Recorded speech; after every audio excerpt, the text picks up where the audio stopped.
하나님의 말씀은 사도행전 제일 마지막 부분입니다. 28장 23절부터 31절까지의 말씀입니다. 저와 여러분이 한 절씩 하나님의 말씀 교독하도록 하겠습니다. 28절부터 31절까지 말씀입니다. 제가 먼저 읽습니다. 그들이 바울을 만날 날짜를 정하고 많은 사람들이 그의 숙소로 찾아왔습니다. 그는 아침부터 저녁까지 그들에게 하나님 나라에 대해 증거했고 모세의 율법과 예언서들로부터 예수에 관해 설득시키려고 했습니다. 어떤 사람들은 바울의 말을 믿었지만 믿지 않는 사람들도 있었습니다. 그들이 서로 의견이 엇갈린 채 떠나려 하자 바울이 한마디 붙였습니다. 성령께서 예언자 이사야를 통해 여러분의 조상들에게 하신 말씀이 옳습니다. 이 백성들에게 가서 말하라. 너희가 듣기는 들어도 깨닫지 못하고 너희가 보기는 보아도 알지 못할 것이다. 이 백성들의 마음이 무뎌지고 귀는 듣지 못하고 눈은 감겨 있다. 이는 그들이 눈으로 보고 귀로 들으며 마음으로 깨닫고 내게 돌아와 고침을 받지 못하게 하려는 것이다. 그러므로 여러분은 하나님의 구원이 이방 사람들에게로 갔다는 것을 알아야 합니다. 그들은 듣게 될 것입니다. 바울은 만 2년 동안 자기 셋집에 머물면서 자신에게 찾아오는 모든 사람을 맞아들여 어떠한 방해도 받지 않고 담대하게 하나님 나라를 선포하고 주 예수 그리스도에 관한 것을 가르쳤습니다. 아멘. 하나님의 말씀입니다. 우리 함께 통성으로 기도해야 나갔으면 좋겠습니다. 하나님, 오늘 말씀을 통해서 사도행전을 이제 끝냈습니다. 그러나 저희 삶 가운데 하나님께서는 계속해서 사도행전을 써내려 가시는데 하나님, 저희가 어떻게 사도행전적 그리스도인으로 살아갈 수 있겠습니까? 내 삶에 무엇이 최우선이 되고 무엇만 남아야 합니까? 하나님, 오늘 말씀을 듣는 가운데서 어떻게 하나님 나라 중심의 삶을 살아갈 수 있을지 말씀으로 주님께서 깨우치시고 또 변화되며 고침받을 수 있도록 해달라고 우리 한번 기도하며 하나님 앞에 나가십시다. 기도하겠습니다. 걸어가신 하나님 아버지,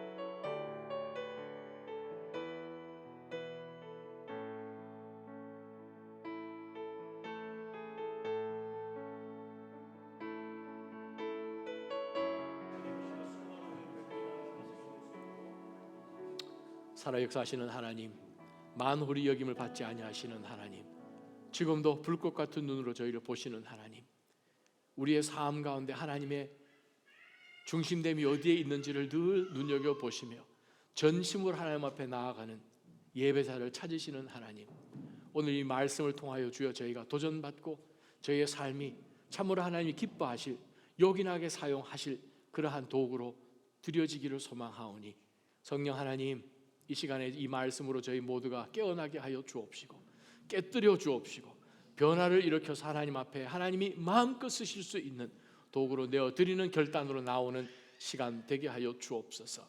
저희의 마음이 오늘 본문에 읽었던 이 사람들처럼 딱딱해지지 않게 하여 주시고 눈은 있는데 귀는 있는데 보지도 못하고 듣지도 못하고 마음이 딱딱하여서 하나님이 어떻게 하시려고 하는 그것에 전혀 요동치 않는 그러한 인생으로 살다가 꾸지람 듣지 않도록 주여 저희를 붙들어 주옵시고 참으로 저희의 모든 순간마다 아멘 주 예수여 언제 오시렵니까?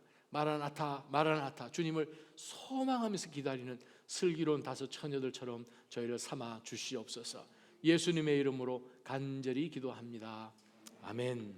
자리에 앉아주시기 바랍니다. 신학교 때 여러 이 신학생들이 있지 않습니까? 다양한 배경을 가지고 이제 신학교를 오지 않습니까? 우리가 지난 월요일 날 32여 년 만에 우리 신학교 같이 다녔던 여러 이제 목사님들, 벌써 은퇴하신 분들도 많고, 제가 갔더니 저도 이 선배들 하도 많이 오셔가지고 저도 그냥 후배 정도 되는 그러한 수준의 참 좋은 시간을 오래간만에 가졌습니다. 그 중에 한 사모님이 참 재미있으신 사모님 한 분 계십니다. 저희 교회도 우리가 예전에 우리 교회 개척하고 1주년 했을 때 오셨던 우리 이종윤 목사님, 또 그 사모님이신데, 그 사모님은 참 희한한 눈을 가지셨습니다. 왜냐하면 우리 신학생들이 전부 다 이제 가난하니까 뭐 학교 기숙사며 또 학교 그 근처에 있는 그 싼 아파트에 이제 저희가 주로 이제 살고 있었는데, 그러다 보니 사는 그 환경이 그렇게 좋지는 않죠. 365일 1년 동안에 총소리를 최소한 365번 듣고 우리가 잠을 잡니다. 왜냐하면 every night 총소리 들리니까. 그런 가운데서 이 사모님이 사실은 그 집을 이렇게 방문을 가끔 해보면, 아유, 겉모습과 안모습이 전혀 달라요. 안에 들어가면 얼마나 아기자기하게 잘 꾸며 놓으셨는지. 그래서 저희가 물어봅니다. 아니 사모님, 도대체 이런 인테리어 같은 거 어디서 사셨습니까? 이런 액자 같은 것을 어디서 사셨습니까? 우리가 너무 데코를 잘 해놓으셔서 그렇게 질문을 하면 그 사모님이 씩 웃으시면서, 아니 이거 집 앞에 누가 버린다고 내놨길래 제가 주워다가 조금 손을 좀 봤습니다. 그 사모님 미대를 나오셨거든요. 그래서 아트를 전공을 하셨으니 보통 사람의 눈에는 그게 그냥 쓰레기인데, 재활용 정도인데, 그분 손에 가서 그냥 쑥닥쑥닥 하면 이게 작품이 돼서 벽에 걸리는 거예요. 오는 사람들마다 감동을 받습니다. 보통 사람이 볼 수 없는 눈을 가진 거지요. 1942년에 영국이 독일 유럽을 그냥 아주 힘들게 하는 가운데서 독일 전투기들이 영국까지 넘어와서 폭격을 하고 하는 가운데서 영국 사람들이 그냥 움츠려 들고 어둡고 사이렌 소리 들리면 방공호로 도망가고, 정말 우리가 이렇게 살아야 하나? 언제까지 우리 살아야 하나? 근데 도저히 지금 저 엄청난 나치를 어떻게 해볼 힘은 없고 어떻게 해야 되나 하는 가운데서 움츠려 있을 때에 더 이상 이래서는 안 된다 하는 생각을 갖고 모든 사람이 움츠려질 때에 윈스턴 처칠이 일어나서 11월 10일 어느 중요한 런천에 자기가 일어나서 아주 그 특유의 느릿느릿한 그 표현으로 아주 유명한 말을 남깁니다. 바로 그 한마디 말 때문에 영국이 완전히 180도로 바뀌어서 전쟁에 본격적으로 뛰어들게 되고 승리를 하게 되죠. 그것도 유명한 한 말이 바로 스크린에 나오는 이 말입니다. Now this is not the end. It is not even the beginning of the end. But it is perhaps the end of the beginning. 이게 세상 끝이 아닙니다. 우리가 이렇게 하다가 끝나겠구나 그렇게 생각하지 마십시오. 이게 오히려 그것이 아니라 the end of the beginning. 우리가 그렇게 움츠려 살고 이제는 이렇게 하는 그것이 아니라 이제 새롭게 이제 한번 우리가 해야 할 일을 깨닫고 뛰쳐나가야 할 바로 그 시간 아닙니까? End of the beginning. 우리가 이 시작 가운데서 움츠려들던 그것에 이제는 끝이고 이제는 본격적으로 우리가 해야 될 때 아닙니까? 계속해서 우리가 이렇게 살겠습니까? 하는 가운데서 영국 사람들이 정신을 차린 거지요. 때로는 우리가 똑같은 것을 보면서 전혀 다른 것을 볼 수 있는 바로 그 한 사람 때문에 엄청난 변화를 일으킵니다. 오늘 바울 사도를 우리가 보면서 지난 1년 8개월 동안 작년 1월부터 시작한 사도행전 강해를 오늘로 마치게 됩니다. 여러분, 지금 바울 사도가 어느 상태에 있었는지 우리는 알고 있습니다. 그는 이제 로마로 죄수로 끌려와서 가택 연금 상태에서 하루 종일 호위 군인 쇠사슬에 묶여서 제한받고 있는 그런 상황 가운데 있었지만 그가 로마를 보았을 때 무엇을 보았을까 하는 것을 우리가 발견하게 됩니다. 사도행전은 여러분 잘 아시다시피 누가복음과 연결되어서 마치 누가복음이 볼륨 1이면 북 1이면 사도행전은 북 2이죠. 계속 연결되어서 데오빌로 각하에게 보내는 예수 그리스도께서 오셔서 이 땅 가운데 어떤 놀라운 변화가 있었는지를, 그분이 이 땅 가운데 왜 인간으로 오셨는지를 아주 소상하게 살펴주는 것이 누가복음이라면, 사도행전은 그 예수 그리스도를 통해서 하나님의 나라가 복음이 선포될 때 무슨 일이 일어나는지를 기록한 것이 사도행전입니다. 그래서 우리가 똑같은 단어를 어디서 발견을 하는가 하면 사도행전 1장 제일 앞절에 나옵니다. 여러분 혹시 사도행전 성경책 가지고 계시면 한번 펴서 사도행전 1장 1절 2절을 한번 펴보십시오. 1절 2절이야 인사말입니다.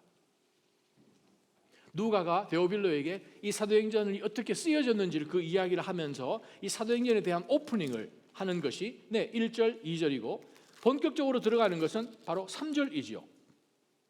1절 데오빌로님, 제가 먼저 쓴 글에는, 즉 누가복음에는 예수께서 일하시고 가르치기 시작하신 모든 곧 예수께서 선택하신 사도들에게 성령을 통해 명령하신 후 하늘로 들려 올라가신 날까지의 일을 기록했습니다. 그게 누가복음입니다. 3절 예수께서 고난당하신 후에 자신이 살아계심을 여러 가지 확실한 증거로 사도들에게 직접 보여주시고 40일 동안 그들에게 나타나 하나님 나라에 대한 일을 말씀하셨습니다 부터 사도행전이 본격적으로 시작을 하죠. 자, 그 말씀 가운데서 우리가 발견하는 한 단어가 있습니다. 예수 그리스도께서 마지막 남은 그 시점에 제자들에게 무엇을 가르치셨는가? 딱 한 가지죠. 하나님 나라. 하나님 나라에 대해서 집중적으로 제자들에게 말씀하시고 승천하셨습니다. 그러시고 난 다음에 사도행전 1장 3절에 등장하는 하나님의 나라가 선포되고 하나님의 나라를 선포하게끔 제자들을 부르시고 파송하시고 그 일을 위해서 성령 하나님이 오신 바로 그 오순절 사건으로 인하여서 예수 그리스도의 꾸민 교회가 세워지고 말씀이 선포되는 가운데 오늘 사도행전 28장 제일 마지막 절 31절 가게 되면 한 단어가 등장하죠. 하나님 나라. 바울 사도가 이제 더 이상 어떻게 할 수 없는 그러한 감옥에 갇혀 있는 상태 속에서 그가 자신을 찾아오는 모든 사람들에게 선포한 것이 무엇입니까? 복음이죠. 복음. 복음이 무엇입니까? 복음은 하나님 나라 플러스 예수 그리스도죠. 자, 하나님의 나라는 사실 구약에도 등장하는 표현입니다. 그 하나님이 다스리시는 나라, 진정한 하나님이 다스리시는 그 나라, 바로 그것을 이스라엘 백성들이 그 전으로 더 돌아가야 되죠. 아담과 하와까지 가야 되죠. 하나님의 형상으로 인간을 만드셨는데 인간이 사탄에게 속아서 내가 진짜인 줄 알고 내가 주인인 줄 알고 내 인생에 하나님 필요 없다. 내가 하나님처럼 내 마음대로 살면 되지 뭐 내가 생각하는 대로 살면 되고 꼭 나와서 뭐 예배를 드리고 그건 뭐가 필요하는가? 라고 생각할 만큼 사단처럼 생각하는 가운데서 하나님이 우리 가운데 주신 하나님의 나라를 송두리 잃어버렸죠. 쫓겨났죠. 이 세상 가운데 죄가 들어오고 사망이 들어오게 되죠. 사망 하나 가지고 사단이 사람을 자꾸 약 올리죠. 끌었다 당겼다 두렵게 하지요. 죽음의 모든 것이 끝나니까. 그런데 하나님께서는 우리를 만드실 때 생명으로 만드셔서 우리로 하여금 하나님과 교제할 수 있는 그러한 피조물로 우리를 만들어 주셨어요. 사단에게 속아서 이것이 그냥 뚝 잘려서 한정적으로 되어버렸죠.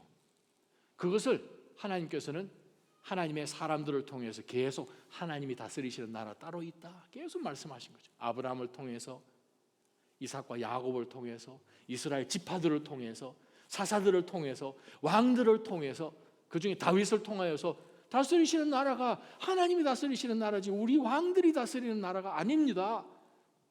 그렇게 하면서 오히려 다윗의 입술을 통해서 왕이신 메시아가 오심을 계속 선포하게 되죠.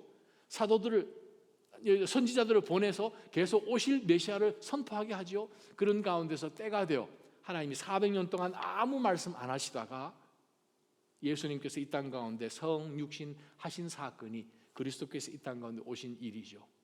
그리스도께서 우리 인간처럼 오셔서 완벽한 인간으로 오셔서 신이시지만 완벽한 인간으로 오셔서 우리가 알아들을 수 있는 말씀으로 하시고 우리 옆에 계시고 요한이 이야기한 것처럼 눈으로 본 바 손으로 만진 바가 되신 그리스도가 되셔서 그분이 우리 앞에 하나님의 나라가 무엇인지를 보여주시죠.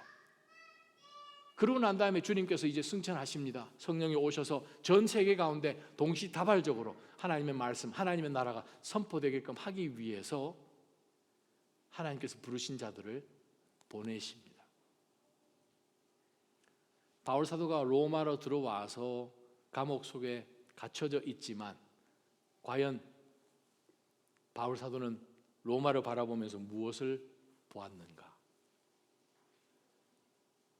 마치 제가 아는 그 사모님이 정말 쓰레기 더미 가운데서 새 생명을 찾아서 그에게 새로운 의미를 주어서 벽에 걸 수 있는 그 눈이 있는 것처럼 수많은 사람들이 여기에서 무슨 소망이 있냐, 움츠려지고 두려워한 가운데서 그냥 숨은 가운데서 그들에게 다시 한번 용기를 내고 우리 영국 사람은 이러지 않지 않습니까? 일어납시다 하는 가운데서 전세를 바꿀 수 있고, 마치 바울 사도도 로마를 바라보면서 그냥 그 당시에 최고의 제국, 로마 제국 가운데 가장 최고의 수도 로마에 있으면서 이 로마 제국이 아니라 이 로마 제국을 통해서 하나님께서 길도 닦아 놓았죠. 언어도 모두가 다 통용되도록 만들었죠. 하는 가운데서 하나님께서 이루실 하나님의 나라를 바울 사도는 보았다는 거지요. 사랑하는 나자님 성도 여러분, 오늘 우리가 사도행전 제일 마지막 장까지 왔습니다. 마지막까지 우리가 사도행전을 한 구절도 빠지지 않고 말씀을 보았다면 우리의 삶 가운데서 무슨 중심으로 살아야 되는가? 결론은 제일 마지막이죠. 예수 중심으로 살 수밖에 없죠. 예수 중심으로 산다라는 의미는 복음 중심으로 산다는 것이죠. 복음이 무엇입니까? 기쁜 소식이고, 왜 기쁩니까? 내가 한 것 하나도 없는데, 아니 내가 알지도 못하는 그분이 나를 먼저 아셨네. 그분이 오셔서 내 대신 십자가에 죽으시고 부활하시고 선포하신 그 모든 구약에 나오는 모든 말씀이 그리스도에게 완전히 다 성취된 것을 말씀해 주셔서 그것을 믿는 모든 자들에게 멸망치 않고 영생을 얻고 이 땅 살아가면서 이미 영원한 하나님의 나라에 연결되어서 이 세상 2021년 8월 22일 사는 그것이 아니라 우리로 하여금 영원한 한 순간 가운데 사는 영원한 관점을 갖게 하신 것이죠. 그렇다면 감옥에 갇혀 있음에도 불구하고 로마를 통해 보지만 로마의 그 엄청난 그 제국의 웅장함을 본 것이 아니라 그것을 통해서 하나님의 나라를 인하여 하루아침에 로마가 하나님의 제국으로 바뀌는 것을 보게 하는 거죠. 빌립보서 1장에서 빌립보서 4장 22절에서 우리가 나중에 한번 찾아보겠지만 감옥에 갇혀 있는 정말 죄수의 신분이지만 그가 예수 그리스도 중심에, 복음 중심에, 하나님 나라 중심에 살았을 때에 하나님 나라가 무엇이길래 로마의 녹을 먹고 사는 사람들조차 그리스도인들로 변화하고 있는지를 오늘 본문을 통해서 한번 알아보았으면 좋겠습니다. 23절 먼저 보십시다. 23절 보면 그들이 바울을 만날 날짜를 정해서 많은 사람들이 그의 숙소로 찾아왔습니다. 아마 여기 찾아온 사람들이 유대인들의 리더들이니까 아마 이 회당장들이나 뭐 유대 전부 다 이 장로들이나 그런 리더들이겠죠. 이제 이들이 사실 불과 로마로 돌아온 지가 5년밖에 안 됩니다. 쫓겨나서 그 전에 다 쫓겨났다가 지금 이제 로마로 다시 이제 복귀한 지가 지금 한 5년 정도밖에 안 된 상황 속에서 모든 것이 이제 불완전하니까 아마 유대와 커뮤니케이션이 잘 안 되는 것도 있겠지만 이제 그들이 바울에 대해서 구체적인 고소 내용을 전혀 알지 못하지만 당신이 전하는 그 the way, 그 예수란 사람에 대해서 좀 더 알아봅시다 하는 가운데서 그들이 날짜를 정해서 두 번째 만났습니다. 숙소로 왔습니다. 그랬더니 보세요. 아침부터 저녁까지 바울은 그들에게 하나님 나라에 대해 증거했고 모세 율법과 예언서들로부터, 즉 구약 성경으로부터란 뜻입니다. 모세와 예언자라는 그 표현은 유대인들이 쓰는 표현인데 그냥 구약 성경이란 뜻입니다.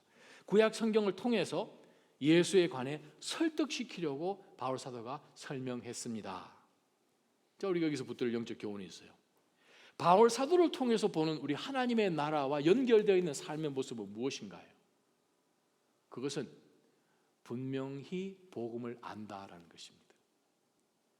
복음을 분명히 아는 사람 삶의 모습 가운데서는 절대로 세속적인 그러한 방법, 세상적인 방법, 내 생각으로 살 수 없는 거예요. 바울이 모든 사람들을 만났으니 얼마든지 바울은 자기 생각 이야기할 수 있을 것이고 자기가 생각할 때 내 지금 처지가 어떻습니다. 여러분 좀 저를 도와서 석방하게 도와주십시오. 뭐 그런 얘기도 할 텐데 바울 사도의 마음 가운데 있는 온통 마음 가운데 있는 생각은 하나밖에 없습니다.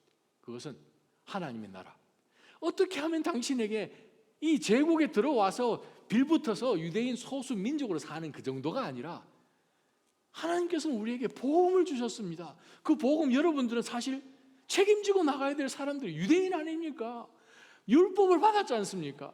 구약이 그 당시에는 신약이 전혀 쓰여지지 않은 지금 시점이니까 물론 복음서는 몇 개 적혔지만 그러한 가운데서 여러분이 모든 예수 그리스도에 대한 모든 인포메이션을 가지고 있는데 여러분 어떻게 하실랍니까?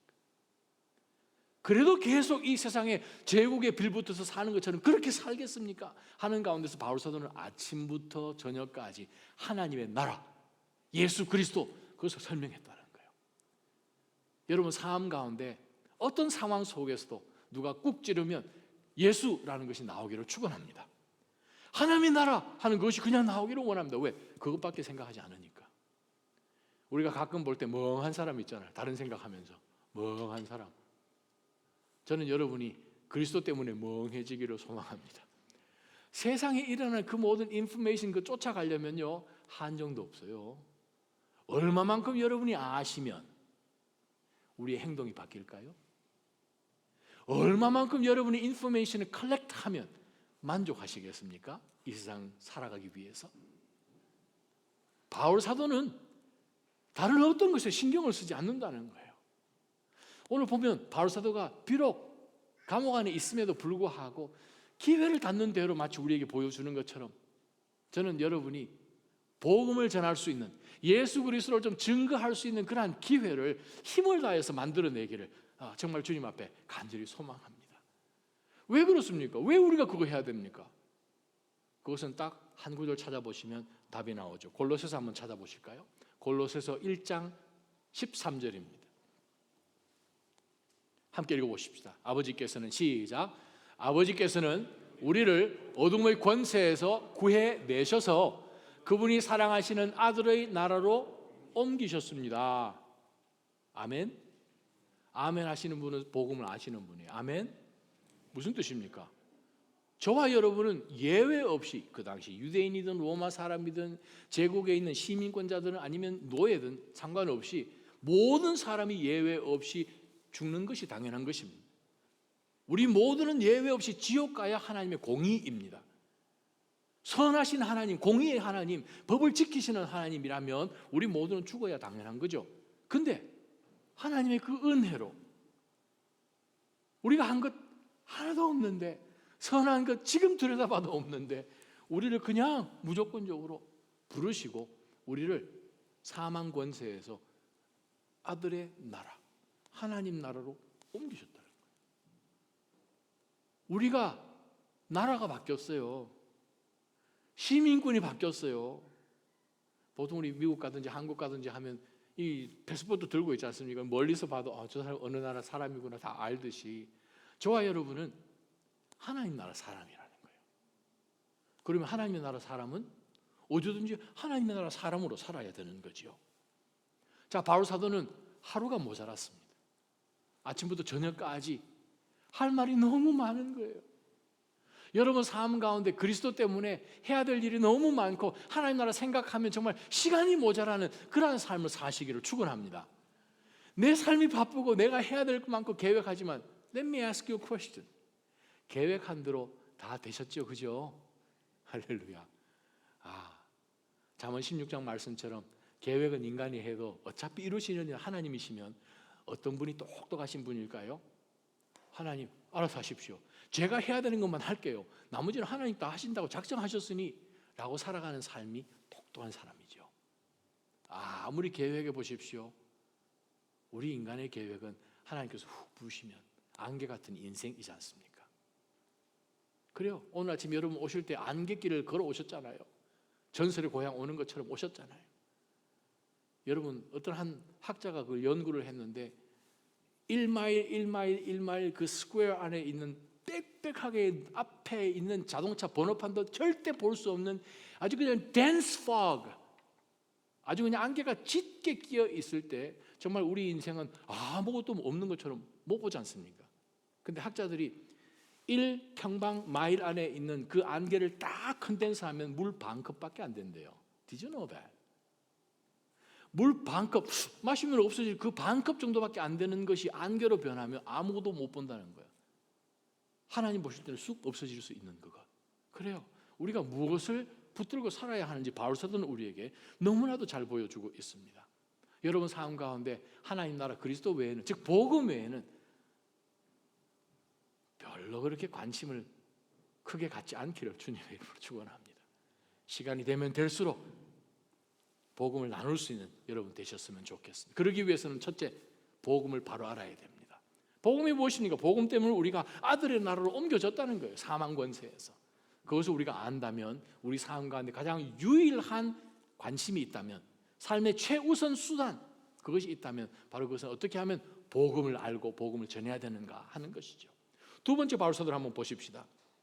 그가 정말 아침부터 저녁까지 정말 침이 마르도록 성경 말씀을 찾아가면서 구약 이 랍비들이 왔을 테니까 얼마나 구약 성경을 잘 알겠습니까? 요 구절이 그러지 않습니까? 요 구절이 그러지 않습니까? 성경에 나타난 메시아 예언들을 하나하나 짚어가면서 예수 그리스도를 설명을 했어요. 그랬더니 진리 앞에는 무조건 두 종류의 사람이 옵니다. 진리 앞에는 두 종류의 사람밖에 없어요. 중간에 그레이 에어리어가 없죠. 우리가 사도행전을 통해서도 늘 보았지 않습니까? 항상 복음 앞에는 딱 갈라지죠. 복음을 받아들이는 사람, 안 받아들이는 사람. 자, 24절에 보니까 어떤 사람은 바울의 말을 믿었습니다. 그런데 어떤 사람은 바울의 말을 믿지 않았습니다. 그래서 어떻게 됩니까? 의견이 서로 엇갈리죠. 그래서 그들이 이제 시간이 돼서 떠납니다. 자, 믿는 사람은 기뻐하면서 떠났겠죠. 그렇지만 믿지 않은 사람들 가운데서 서로 그냥 한마디씩 서로 토론하면서 그들이 이제 떠나게 될 때 그 사람들의 뒷모습을 바라보면서 바울 사도가 하나님의 말씀을 한 구절 인용합니다. 자, 그 말씀이 26절, 27절. 이 백성들에게 가서 말하라. 너희가 듣기는 들어도 깨닫지 못하고 너희가 보기는 보아도 알지 못할 것이다.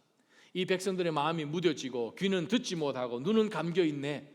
이는 그들이 눈으로 보고 귀로 들으며 마음으로 깨닫고 내게 돌아와 고침을 받지 못하게끔 그들 마음이 그냥 단단하다는 거예요.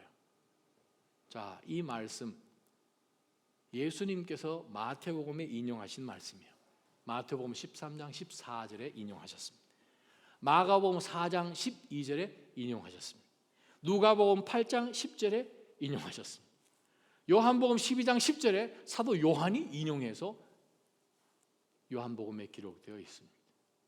로마서 11장 8절에도 또 인용된 말씀입니다. 무슨 뜻입니까?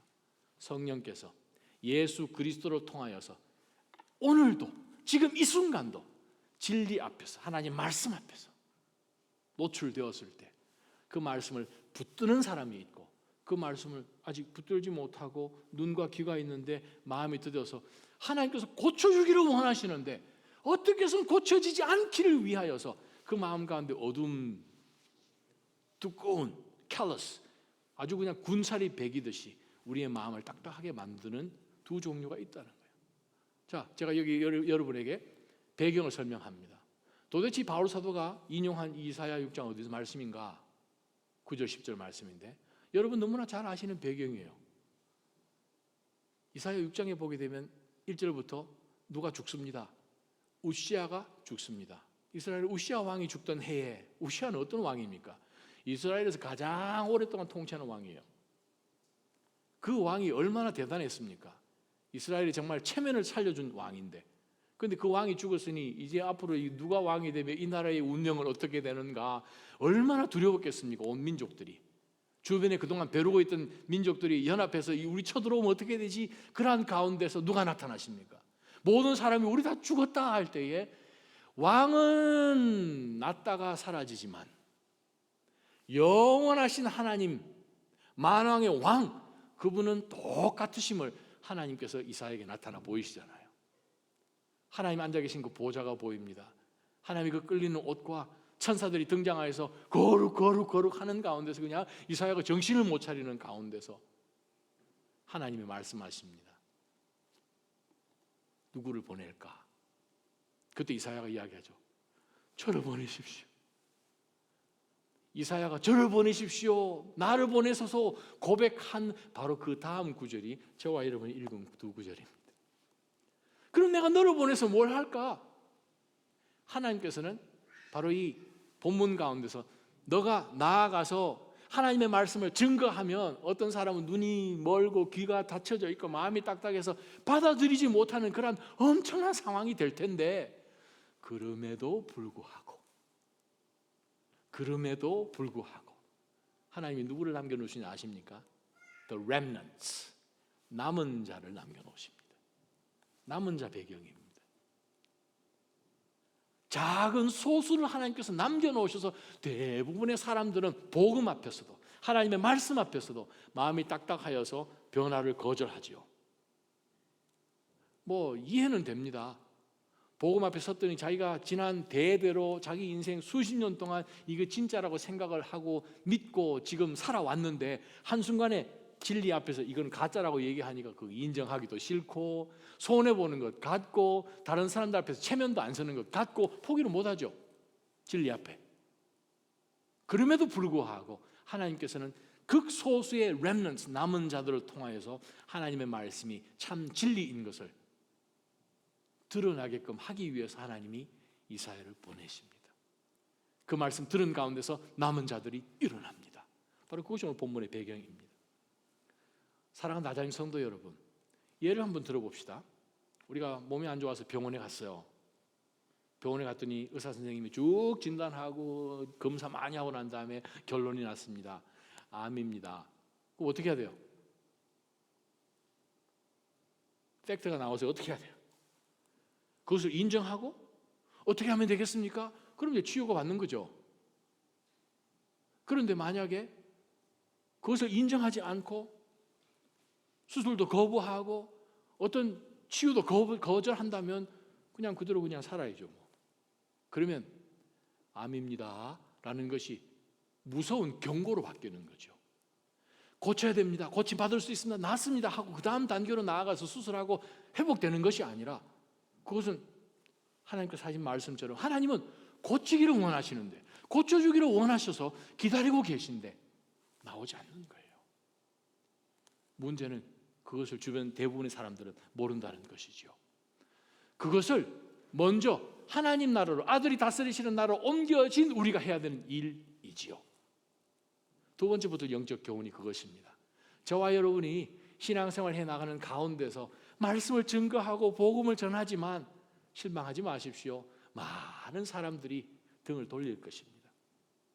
많은 사람들이 여러분이 정말 침이 마르도록 안타까워하는 마음으로 복음을 전하지만 많은 사람들이 진리 앞에서 그것을 받아들이지 않는 일이 있을 것입니다. 그럼에도 불구하고 어떻게 해야 됩니까?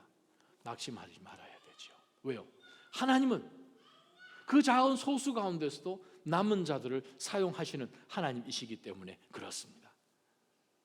사랑하는 나자인 성도 여러분, 진리 앞에서 먼저 우리가 하나님 앞에 온전히 엎드려지며 복음이 무엇인지를 확실히 아는 가운데서 우리가 그 복음이 어떻게 해서든 막히지 않도록 힘을 다하여서 실망하지 않고 포기하지 않냐고 전하는 것을 오늘 바울사도는 우리에게 보여줍니다. 떠나가는 그 사람 뒤에 안타까워서 다시 한번 그 이사야 말씀을 인용하면서 그들에게 돌아오기만 하면 하나님은 언제든지 우리를 회복시키려고 기다리신다는 그 말씀 여러분 기억하시지 않습니까? 여러분들이 이 로마 제국의 남은 자들이 안 되시겠습니까? 그들에게 요청하는 그러한 모습을 통해 보면서 마지막 때에 살고 있는 저와 여러분, 우리도 동일하게 이 말씀을 우리에게 주신 줄 믿으시길 바랍니다. 남은 자들이 되시기를 축원합니다. 포기하지 마십시오. 우리는 마라나타 아멘 주 예수여 오시옵소서 고백하지만 기쁜 찬양이지만 그렇지 않은 사람들에게는요 심판의 날인데 우리는 한 영혼이라도 돌아오게끔 지금까지 심판을 늦추고 계시는 그 하나님 아버지의 마음을 안다면 우리에게 주어진 시간 가운데 내가 바쁘고 내가 하고 싶어하는 그 일 하는 가운데서 주께서 우리 가운데 허용해 주신 그 세월을 낭비하지 마시기를 주님의 이름으로 축원합니다. 세 번째 말씀이요 30절 31절 말씀입니다. 도대체 이 바울사도를 통해서 우리가 정말 하나님 나라에 사로잡혀 사는 사람, 하나님의 나라가 무엇인지를 분명히 깨달은 사람의 삶 가운데서 우리가 배우는 이제 사도행전 저와 여러분이 29장을 써내려가야 하는 사람들로서 우리가 어떻게 살아가는 것이 맞는가 하는 것을 세 번째 바울사도를 통해서 배웁니다. 30절 바울은 만 2년 동안 자기 셋집에 머물면서 자신에게 찾아오는 모든 사람을 맞아들여서 어떠한 방해도 받지 않고 담대하게 하나님 나라를 선포하고 주 예수 그리스도에 관한 것을 가르쳤습니다. 세 번째부터 영적 교훈은 무엇입니까? 포기하지 말고 계속 전하는 거예요. 낙심하지 말고 세 번째, 계속 전하는 거예요. 하나님께서는 바울 사도에게 이 2년이라는 시간을 주셨습니다. 로마 법으로 고소를 당하면 고소를 한 그 상황에 대해서 증거를 제출해서 그 상황이 1년 반 동안 아무 진척이 없으면 자동으로 그것이 소멸이 됩니다. 그러한 가운데서 유대 지도자들이 바울 사도에 대한 어떤 고소 건들을 정확하게 해내지 못함으로 인하여서 바울 사도는 이제 우리가 디모데전서, 디도서, 또 골로새서, 빌레몬서를 통해 볼 때에 2년 지나고 난 다음에 바울 사도가 석방된 것을 우리가 알게 되죠. 자, 석방 얘기는 우리 좀 이따 하겠습니다만, 우리가 바울 사도가 30절, 31절을 통해서 보여주는 말씀이 있습니다. 그는 감옥에 갇혀 있어요. 어떤 감옥? 자기 익스펜스로, 자기 호주머니에서 돈을 내서 지금 살아야 되는 이 새빵살이를 2년을 하는데, 보세요. 그가 지금 살고 있는 지금 상황, 그것도 제사들에 묶여서 이 처지가 좀 그러니까 나 좀 찾아오지 마시오. 내 사는 꼴이 이게 뭡니까? 그렇게 하지 않았다는 거예요. 새빵 삶에도 불구하고 자신에게 찾아오는 모든 사람을 맞이해 들었어요. 찾아오는 사람들 중에 누가 있었습니까? 오네시모, 빌레몬의 노예, 주인 빌레몬의 돈 훔쳐가지고 로마까지 도망갔는데 이제 잡히기만 잡히면 이거 참수인데, 그러한 가운데서 이 바울이라는 사람이 우리 이 주인님하고 좀 친한 친구라고 하는 이 바울 소식을 듣고 감옥까지 왔잖아요. 바울을 만났잖아요. 그런 가운데서 바울, 당신은 감옥에 있고 나는 지금 죄수이지만 바깥에 자유롭고, 근데 당신은 무엇이 당신을 이렇게 기쁘게 합니까? 무엇이 당신으로 하여금 얼굴을 그렇게 환하게 하십니까? 그러한 가운데서 복음을 받아들이고 오네시모가 변하고 빌레몬과의 관계 속에서 하나님이 회복을 시켜주시고, 또 편지를 통해서 오히려 그 골로새 교회가 은혜를 입게 되는 것을 우리는 발견하지 않습니까? 때로는 하나님께서 우리로 하여금 선교 또 전도하는 가운데 길이 막힐 때가 있어요. 포기하시겠습니까? 어제 오전에 전재도 선교사님과 오랫동안 또 통화를 했습니다. 어떻게 지내시는지. 얼마 전에 정말 이 쿠바의 정말 모든 교회들을 정말 큰 아버지처럼, 형님처럼 잘 달보았던 그 바로바로 목사님께서 그냥 갑자기 코비드-19 때문에 그냥 하나님께서 소천하셔서 그냥 데리고 가셨는데 앞으로 어떻게 될 것인가? 그런데 여러분 아십니까? 하나님의 나라는 사단의 권세가 그죠? 대적할 수가 없음을 우리는 예수님의 말씀을 통해서 듣잖아요. 수년 전부터 하나님께서는 또 다른 길을 마련해 놓으셨어요. 그게 뭐냐 하면, 우리가 선교 몇 번 가셨던 분은 만나셨을 겁니다. 지금 쿠바에 아프리카나 이 여러 이 중남미 쪽에서 온 유학생들이 3만 명이 있습니다. 많죠. 3만 명이 그 아바나 대학 중심으로 해서 있습니다. 그런데 그 중에 상당수가 그리스도인이라는 거예요. 그래서 그들을 비밀리에 컨택을 해서 모아서 그 교회에서 합숙을 시키면서 방학 때가 될 때마다 그들에게 아주 집중적으로 말씀 훈련을 시켜서 선교사 파송으로 그들이 공부를 다 마치고 학위를 마치고 본국으로 돌아갈 때 선교사로 파송하고 있어요. 그래서 이번에 8월 말에 졸업하고 9월에 본국으로 돌아갈 콩고, 수단, 또 남아프리카 공화국, 또 우간다 여러 나라에서 온 유학생들 30여 명이 훈련 다 마치고 이제 선교사로 파송되는데, 바로바로 목사님 통해서 이미 전해 들은 소식은 그들이 돌아가서 이미 그 돌아간 고국에서 그들이 전문인 선교사들이 돼서 엔지니어가 되고 의사들이 되고 해서 전문인 선교사들이 되어서 그 주변 나라들 가운데서 복음을 전하고 있다는 거예요. 이미 열매들이 그 땅 가운데 있다는 거예요. 바로 그것에 여러분들께서 동참하고 계십니다. 어떻게 하나님께서 사용하시는지는 몰라요. 저와 여러분이 해야 될 것은 쉬지 않고 계속해서 끊임없이 주의 복음을 전하는 것이죠. 사실 우리가 복음을 전한다 할 때에 우리는 많은 제약들을 많이 먼저 생각합니다. 아이고, 제가 지금 전세방에 삽니다. 새방에 삽니다. 근데 바울 사도는 그러지 않았어요. 여러분, 빌립보서 1장 12절 한번 보세요. 무슨 일이 벌어졌는지. 그 2년 동안 빌립보서 1장 12절. 형제들이여, 내가 당한 이 일이 오히려 복음의 진보를 가져온 사실을 여러분이 알기 바랍니다. 13절.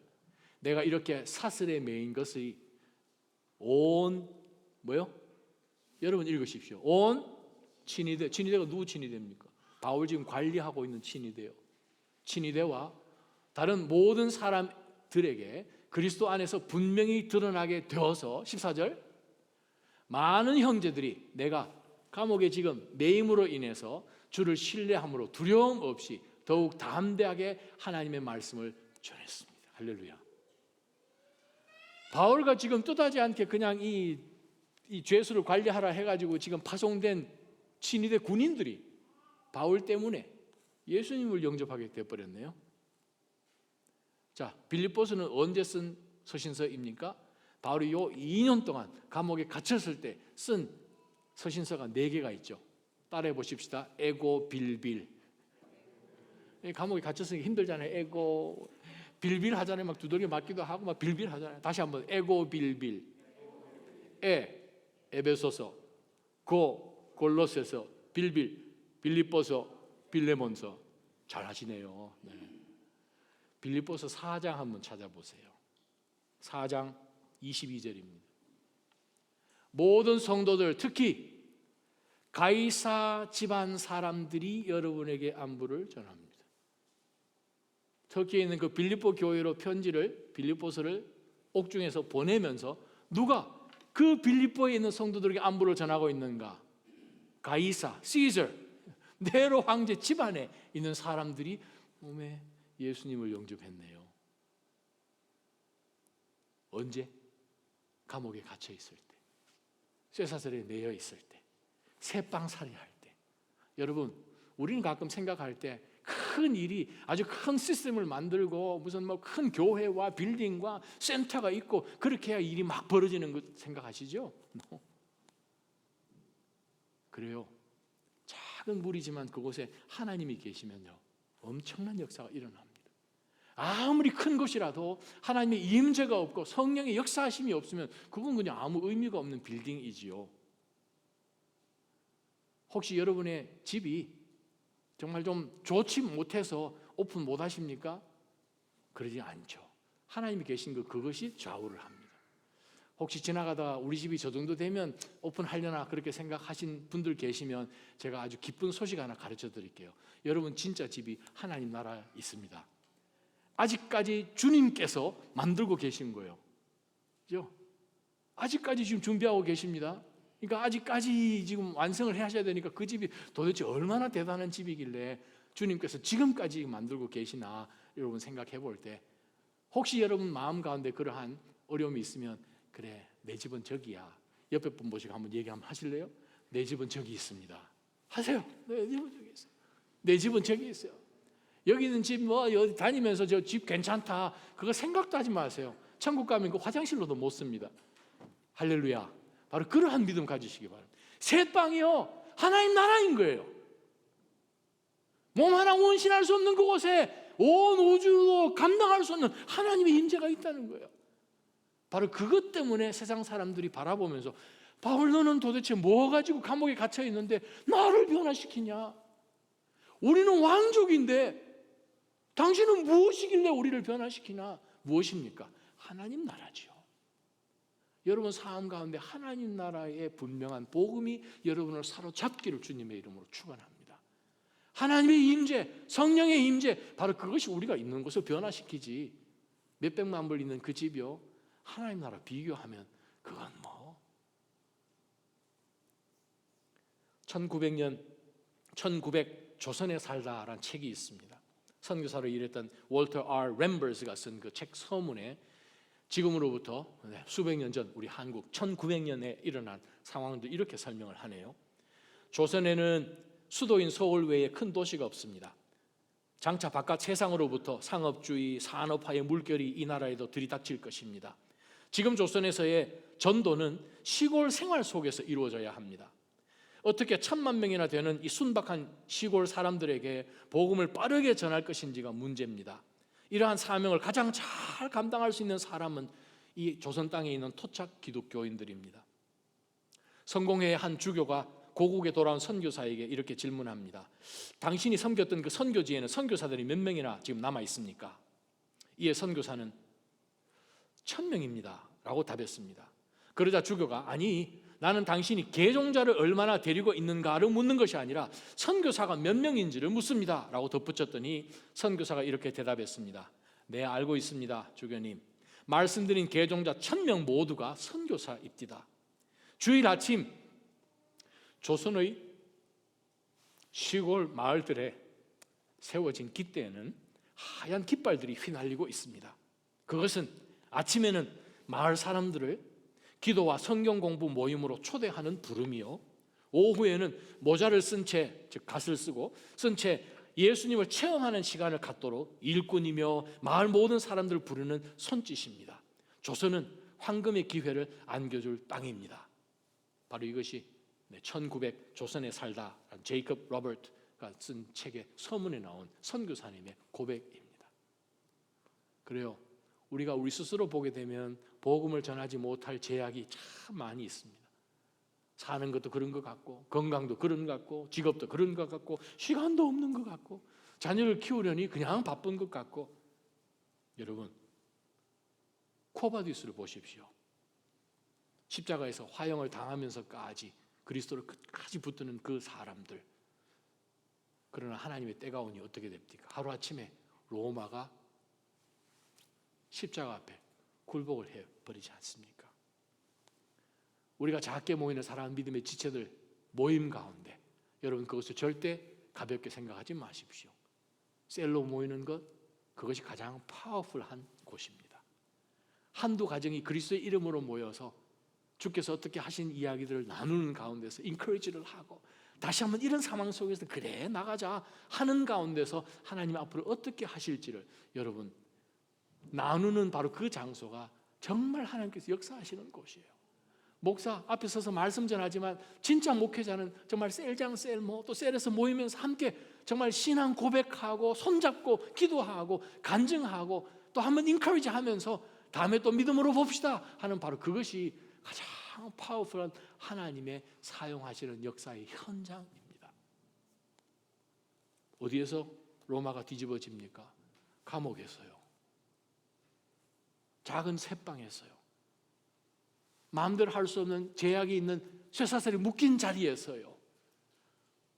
무엇이 여러분을 붙들고 있고 묶고 있는지를 우리가 보면서 우리가 하나님에게 집중하면, 하나님 나라에 집중하면, 예수에 집중하면 우리를 힘들게 하는 그 모든 것이 사실은 중요하지 않게 됨을 우리는 깨닫게 됩니다.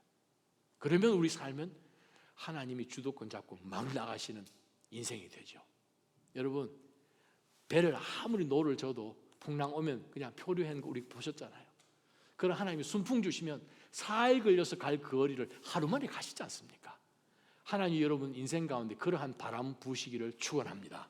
여러분 인생에 성령께서 여러분 삶의 불이 되시기를 주님의 이름으로 축원합니다. 그러면 저와 여러분은 성령께서 계속해서 써내려가시는 사도행전 29장의 장이 되는 것입니다.